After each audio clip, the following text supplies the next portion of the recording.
Hello बच्चों, let's read this question. Which of the following approaches does not give the defined action of contraceptives? यहाँ पर दिया है intrauterine devices increase phagocytosis of sperms, suppress sperm motility and fertilizing capacity of sperms. तो यहाँ पर ये statement कैसा हो जाता है? ये statement correct हो जाता है. ठीक है, intrauterine devices IUDs जो होते हैं, IUDs इन्हें कोई एक्सपर्ट नर्स या डॉक्टर इंसर्ट करते हैं यूट्रस में थ्रू वेजाइना.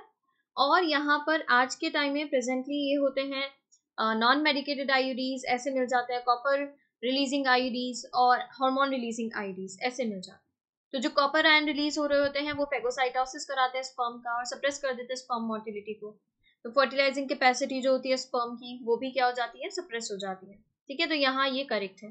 हार्मोनल कॉन्ट्रासेप्टिव्स में आपके हार्मोन रिलीजिंग आईयूडीज भी आ जाते हैं. Lactational amenorrhea pills, contraceptive pills और इमरजेंसी पिल्स, ठीक है, ये सब आ जाते हैं. तो यहाँ देखिए क्या कह रहे हैं, prevent retard entry of sperm. तो बिल्कुल कुछ क्या कर देते हैं, प्रिवेंट कर देते हैं, रिटार्ड कर देते हैं एंट्री ऑफ स्पर्म, ये करेक्ट हो जाता है. प्रिवेंट ओव्यूलेशन एंड फर्टिलाइजेशन, ये भी क्या हो जाता है? करेक्ट हो जाता है. हार्मोन रिलीजिंग आईडीज जो होते हैं वो यूट्रस को कैसा बना देते हैं? अनसूटेबल, और सर्विक्स को हॉस्टाइल बना देते हैं फॉर स्पर्म और टू स्पर्म. ठीक है, प्रिवेंट करते हैं ओव्यूलेशन. तो लैक्टेशनल एमेनोरिया में आप देखते हैं प्रोलैक्टिन हाई है, प्रोलैक्टिन, लैक्टेशन जो मदर करा रही है उसके अंदर प्रोलैक्टिन हाई है, ऑक्सीटोसिन हाई है. तो ये हाई प्रोलैक्टिन क्या करता है? जीएनआरएच गोनाडोट्रोपिन रिलीजिंग हार्मोन जो हाइपोथैलेमस से आ रहा है उसके पास नेगेटिव फीडबैक भेजते हैं तो उसका सिक्रीशन कम हो जाता है. नॉर्मली ये क्या करता है? पिट्यूटरी से LH और FSH का सिक्रीशन कराता है. LH और FSH luteinizing hormone, follicle stimulating hormone, और LH सर्च जरूरी होता है ओव्यूलेशन के लिए. अब GnRH ही कम आ रहा है तो LH भी उतना नहीं आ पाता, FSH भी उतना नहीं आ पाता, तो ओव्यूलेशन देखने के लिए नहीं मिलता. ठीक है, ओव्यूलेशन नहीं होगा तो फर्टिलाइजेशन कैसे होगा? अगर स्पर्म की एंट्री भी होगी फ्यूजन ऑफ गैमीट तो देखने के लिए नहीं मिलेगा, तो ये करेक्ट हो जाता है.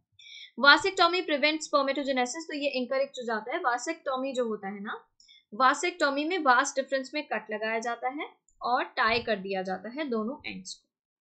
ठीक है, तो यहाँ पर स्पर्मेटोजेनेसिस नॉर्मल तरीके से होगी, स्पर्म फॉर्मेशन भी होगा, बट वो स्पर्म वास डिफरेंस से इजैकुलेटरी डक्ट नहीं जा पाएंगे, और जो इजैकुलेशन होगा, सीमेन होगा, जिसे हम सीमेन कह देते हैं, उसके अंदर स्पर्म नहीं होंगे, स्पर्म एब्सेंट होंगे. ठीक है, तो ये इनकरेक्ट है. बैरियर मेथड प्रिवेंट फर्टिलाइजेशन, बिल्कुल बैरियर मेथड बैरियर की तरह काम करते हैं. तो बैरियर की तरह काम करते हैं तो सीमेन फीमेल के बॉडी में नहीं जा पाता है, और बैरियर की तरह काम कर रहे हैं ओवा एंड स्पर्म के बीच. ठीक है, तो यहाँ ये भी करेक्ट है. Not does not give the defined action of contraceptive, तो वो है आपका ऑप्शन सी. इसके regarding information new NCERT class 12 page number 44 and 45 पर गिवन है.